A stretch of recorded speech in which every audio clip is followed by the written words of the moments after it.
Ya kan awalnya nggak tahu dong bahwa Amel itu mau ke sana gitu, nggak tahu juga. Oh, pertamanya nggak tahu? Nggak tahu. Oh, berarti nggak tahu kalau almarhum mau ke sana? Iya, betul. Tapi dari langsung ke Semarang? Langsung ke Semarang. Di Sudirman Kang Yoris? Iya. Di ada duluan ke sana, lalu apa namanya? Pasang itu apa? Double tip dulu ya. Double tip? Double tip. Langsung memasang ya? Memasang plat nomor? Iya, betul. Oh, gitu. Almarhum sampai di Semarang jam berapa? Sekitar jam berapa? Ya setahu dono ada jam satuan bang. Satuan. Nah, kurang lebih kalau nggak salah ke Semarang teh setengah jaman. Itu biasa seperti biasa botram sana? Botram. Seperti kayak kemarin kalau Kang Heri, Bang Jack ya, botram itu biasa itu di ruangan itu ya. Iya, tapi justru yang anehnya itu bukan yang aneh lah, tapi nggak tahu dadakan juga sih pas Danu ngambil apa namanya sabun sama ember itu, pas Danu mau keluar tuh ya udah bawa itu, udah aja cina ngeliwat aja cina mau ke sini cina gitu. Kata saya dulu. Kata Tayanti. Iya. Oh, kata Tayanti. Oh, nggak usah nyuci maksudnya? Nggak bisa apa ya, sekalian aja lah gitu ngeliwat cina gitu. Karena Dana mau nyuci motor ya? Iya, nyuci motor yang Yuris dulu, yang Yuris. Yang Yuris ya. Oh, jadi kata Tayanti ya, mau kesini iya. Amel gitu ya? Mau botram gitu. Berapa lama di sana, Bu? Kalau lama itu sampai sore, Bang. Sampai sore. Jam berapa? Jam 4, jam 5? Jam 4-an mah adalah setahu dan Mas. Langsung pulang. Jadi dijejak dulu lah, samperin ke atas gitu kan dari rumah Ayus teh kan yang dari Lebak ya ini di bawah nganterin dari sampai ke bawah sampai ke atas ya, sampai ke atas. Gitu. Langsung naik Yaris pulang aja. Pulangnya iya. Mobil lagi. Iya.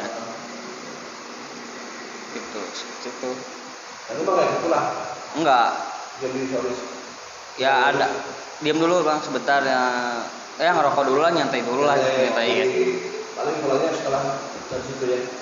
Adalah setengah jam udah dari itu ya. Itu gimana suasana di sana tuh apa lagi ngobrol-ngobrol tuh Kang Yoris almarhum itu gimana, happy, ketawa-ketawa kan biasanya kalau lagi ngobrol suka gitu ya. Iya. Ketawa-ketawa, ngobrol, candaria gitu. Kalau canda nggak ada sih. Nggak ada canda-canda. Malahan mah pegang HP, semuanya pegang HP gitu kan ya. Mana gitu semua ya? Mana gitu. Abis mah tidur, bangun lagi gitu. Ya, jadi suasana waktu itu memang tidak terlalu canda tawa, nggak ada ya? Nggak ada sih. Nggak ada. Ngobrol biasa aja. Kalau ngobrol juga nggak tahu sih dulu kan di luar. Oh, lalu nggak ikut di situ? Nggak, setelah makan itu dulu ngerokok sebatang gitu kan sudah baik. Kalau ngopi enggak, langsung pindah ke motor yang Danu, sisi motor juga di samping gitu, di samping rumahnya gitu. Jadi nggak ikut ada di situ ya? Iya. Ngobrol apa? Gitu. Ya nggak tahu. Nggak ada. Fokus ke. Gitu.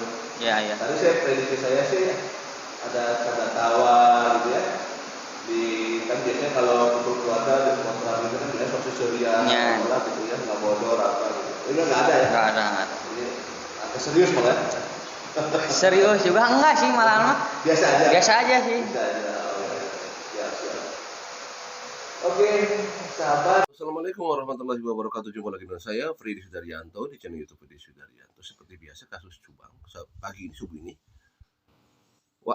Wajar jika kita sebagai pemerhati kasus Subang mencurigai hal-hal yang memang harus dicurigai. Dan juga wajar saja kalau kita menganalisa rentetan-rentetan peristiwa atau kegiatan-kegiatan yang pernah dilakukan selama kasus Subang berlangsung dan adanya yaitu beberapa saksi-saksi yang terperiksa. Itu wajar-wajar saja.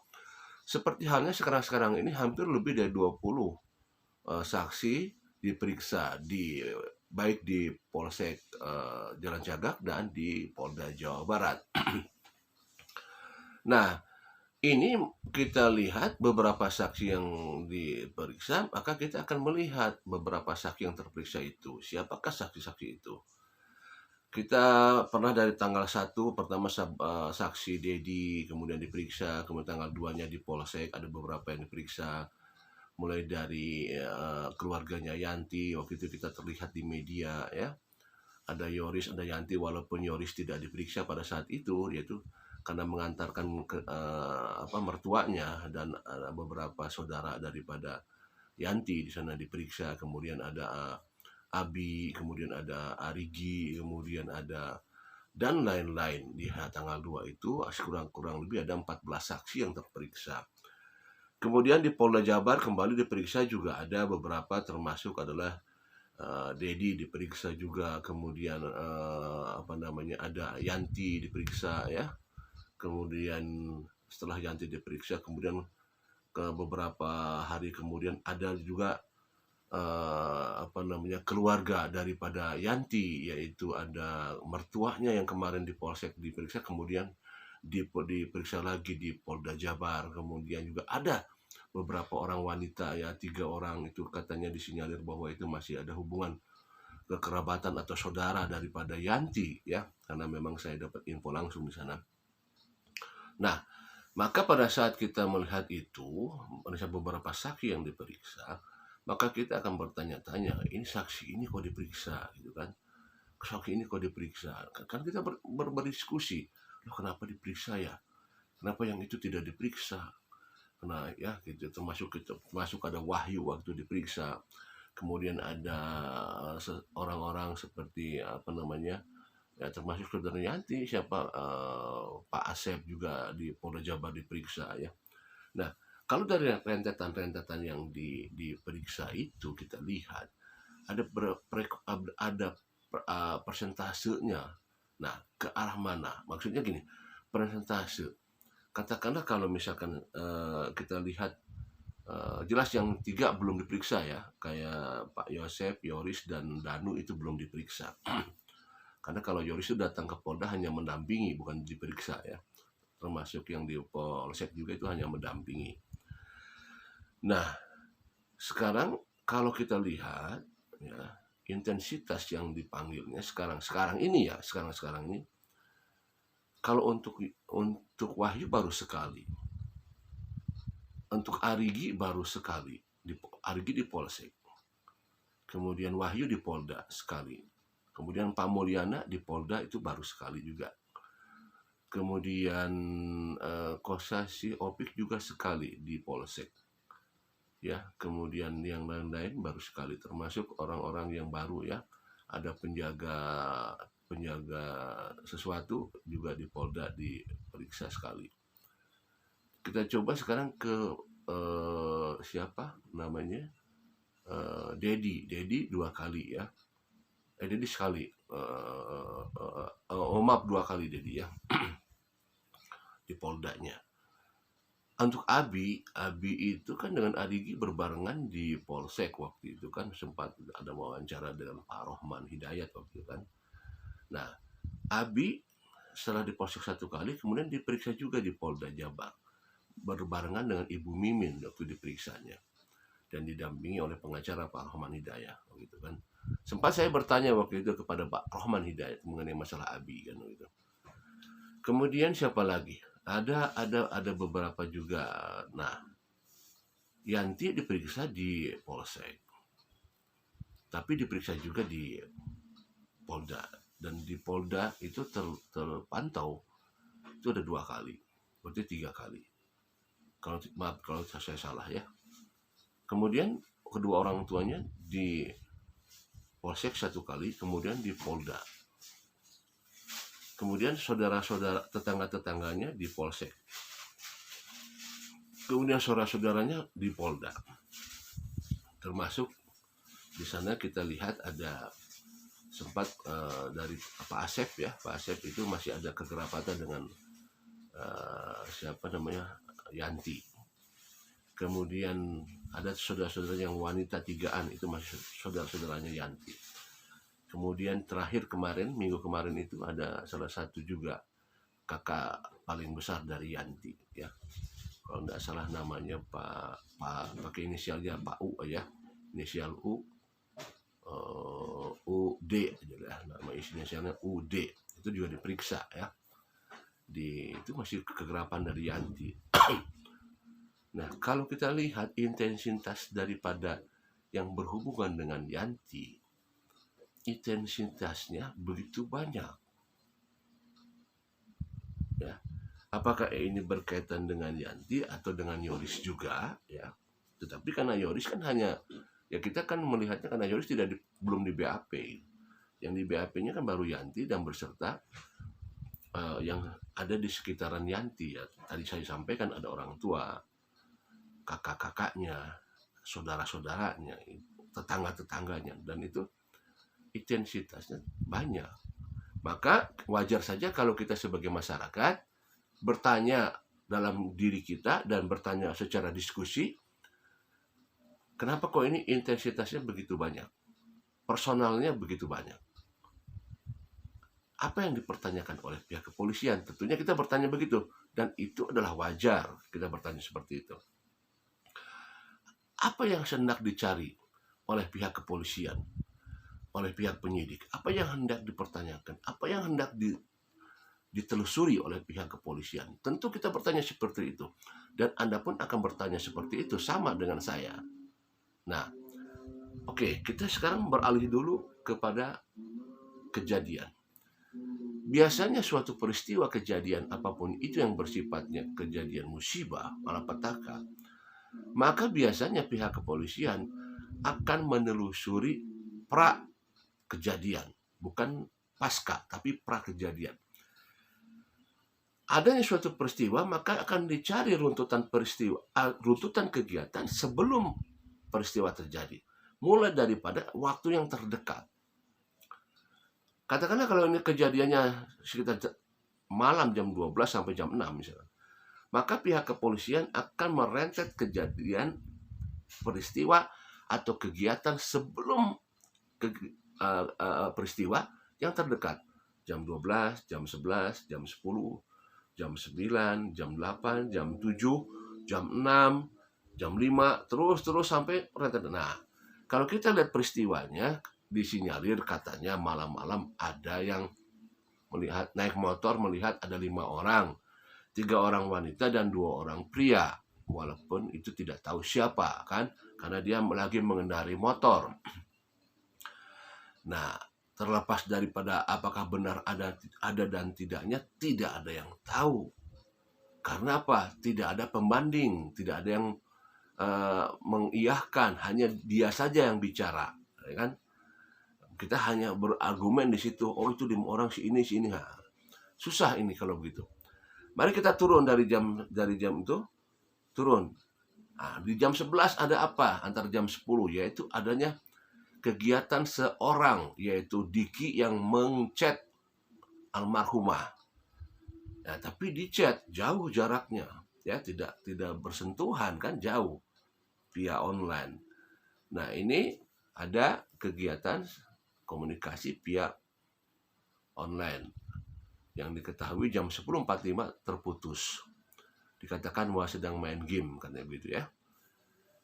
Kemudian turun lagi ke bawah, yaitu jam 9.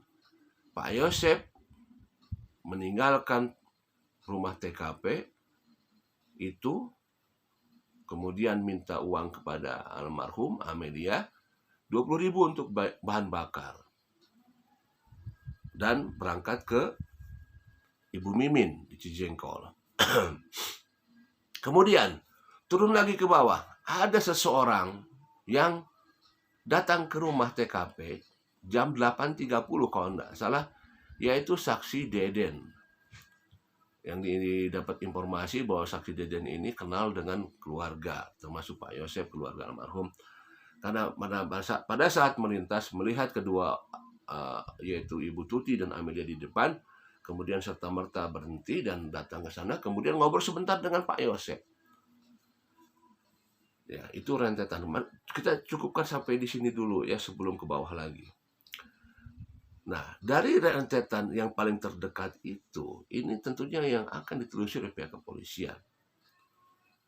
Nah, ada yang bersentuhan ya. Kalau yang tidak bersentuhan yang jam 11 malam, yang itu diperkirakan ada 5 orang, itu susah untuk, karena tidak ada pembanding. Adalah yang ada pembanding adalah Pak Deden. Karena kan kalau Pak Yosep keluar itu tidak ada pembanding. Maksudnya tidak ada pembanding, itu tidak ada yang mengiyahkan bahwa Pak Yosep jam 9 berangkat ke sana. Hanya kedua almarhumah yang tahu, tapi kan beliau sudah tidak ada. Siapa yang mengiyahkan kalau Pak Yosep di sana berangkat ke sana, pulang ke Jengkol? Siapa yang mengiyahkan? Ya mungkin ada CCTV yang melihat di jalan. Nah, kita tidak tahu ya. Nah, tapi kalau Pak Deden yang 8.30 ada pembanding, yaitu ada Pak Yosep. Karena sempat bicara ngobrol dengan Pak Yosep, katanya di channelnya Indra Zainal, yaitu perbincangannya di sana. Nah, cuma berapa 10 menit kalau tidak salah. Ini ada pembanding dan ini yang bisa ditelusuri. Berarti keberadaannya diakui di sana, keberadaannya. Nah, harusnya saya yakin atau mungkin belum atau yakin, bisa saja di Pak Deden ini mungkin ada waktu yang sangat sedikit tapi ada mengandung hal sangat krusial, dan itu bisa menentukan arah. Yaitu apa? Dipertanyakan adalah kepada Pak Deden, apa yang Pak Deden lihat pada saat itu? Katakanlah, apakah kedua almarhumah ada di situ? Nah, ini yang harus diyakini. Karena ada 2 orang di sana yang melihat, yang masih hidup sekarang, yaitu Pak Yosep dan Pak Deden. Apakah kedua almarhumah ada di situ? Kedua, apakah Pak Deden melihat 3 mobil komplit ada di situ? Ya, ini harus dipertanyakan juga kepada Pak Deden. Apakah ada mobil di sana komplit ada di sana apa tidak? Jika tidak ada salah satunya, maka itu akan ditelusuri kemana perginya mobil itu. Misalkan kalau tidak ada, ya. Dan kita akan bertanya lagi, kalau tidak ada siapa yang membawanya? Misalkan kalau tidak ada, sekali lagi kan. Nah, ini hanya Pak Deden yang tahu. Apakah Pak Deden ingat apa tidak? Pada saat masuk pertama kali dari bawah jalan tak ke atas, bertemu siapa? Ada siapa aja di sana? Apa yang diobrolkan? Apakah mobil ada apa tidak? Oke, nah ini krusial sebenarnya. Kalau misalkan mobilnya ada, kemudian ada, ya oke, no problem, seperti itu ya. Turun ke bawah 9, 8, 7, 6 diinformasikan kedua almarhumah pulang dari acara di Kasomalang, yaitu pukul sampai sana sore, entah jam berapa pulangnya. Tapi disinyalir kembali lagi datang ke Kasomalang, tempat kediamannya Yoris dan Yanti, sekitar pukul siang, antara jam 12 sampai jam 2 siang. Dan kita dapat informasi ini dari saksi Danu. Dan tentunya yang masih hidup di sana adalah Yoris dan Yanti. Ya kan? Yoris dan Yanti. Bertiga ini yang tahu keadaan kritis apa yang terjadi di sana di tanggal 17. Dan dikatakan bahwa acara liwatan itu bukan program untuk liwatan. Itu ada program yang tidak tiba-tiba saja. Sebenarnya Danu juga mengatakan di sana ada yang aneh katanya. Walaupun sempat ada kata-katanya dibalik lagi. Bukan aneh. Nanti saya masukkan itunya ya. Pembicaraan saya dengan Danu. Yang tahu ya kegiatan itu hanya mereka. Tidak ada pembanding. Nah pertanyaannya, apakah benar tidak ada pembanding selain Danu, Yoris, dan Yanti? Maksud saya, apakah tidak ada orang lain yang tahu selain mereka bertiga? Mereka di sana lagi pada ngapain? Iya, dikatakan bahwa itu sedang lagi makan-makan botram. Kata Danu, katanya mereka pada pegangin HP, tidak ada canda tawa. Informasi disampaikan bahwa ada katanya sono kangen. Bagaimana bisa dikatakan sono dan kangen sementara beberapa hari ke belakang kedua almarhumah sempat bertemu dengan mereka, yaitu di tempat golf. Apakah apakah bisa dikatakan sono atau kangen sementara sebelum-sebelumnya sempat ketemu di lapangan golf? Nah, tanggal 17 ini mengandung pertanyaan 3 tanda tanya. Apakah hanya mereka bertiga yang mengetahui kegiatan peristiwa di situ, di Kasomalang? Apakah memang benar ada kegiatan itu di Kasomalang? Mari kita telusuri. Yoris dan Yanti tinggal di mana? Kasomalang. Dengan siapa mereka tinggal di sana? Ada anaknya. Apakah mereka cuma bertiga tinggal di sana? Di rumah itu, di sekeliling situ, ada siapa saja? Apakah hanya mereka bertiga? Apakah ada saudara-saudaranya? Apakah ada orang tuanya di sana? Apakah ada tetangga-tetangganya di sana?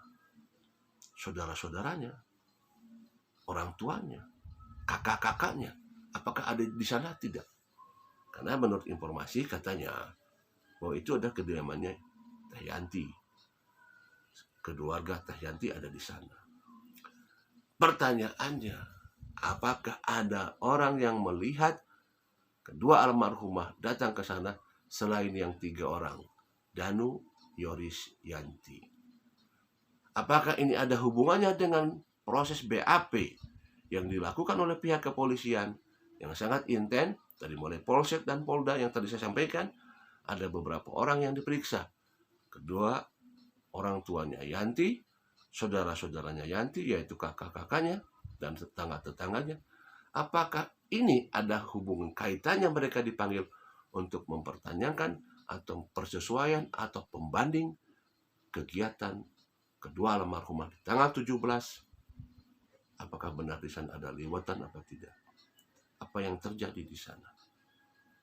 Mereka lah nanti yang mungkin akan dicoba untuk meyakinkan apakah ada persesuaian, apakah ada sinkronisasi apa yang disampaikan oleh informasi dari Danu bahwa mereka sedang liwatan. Inilah ranahnya pihak kepolisian. Kita hanya mencermati, menganalisa apakah ada hubungan kaitannya secara intens saksi-saksi yang diperiksa, yaitu seputar kedekatan Yanti dengan beberapa keluarganya, apakah ada hubungannya dengan peristiwa tanggal 17. Misteri, dan kita tunggu informasi yang paling valid. Apakah akan ada saksi-saksi yang terperiksa selanjutnya? Kita tunggu saja, dan kita berharap ada sesuatu hal yang mengejutkan, suatu hal yang bisa membuka celah-celah daripada kasus Subang ini. Mudah-mudahan ada orang-orang yang mau berjiwa besar, ada mau berjiwa untuk bisa mengungkap kasus ini, mengakui peristiwa yang sebenarnya. Assalamualaikum warahmatullahi wabarakatuh.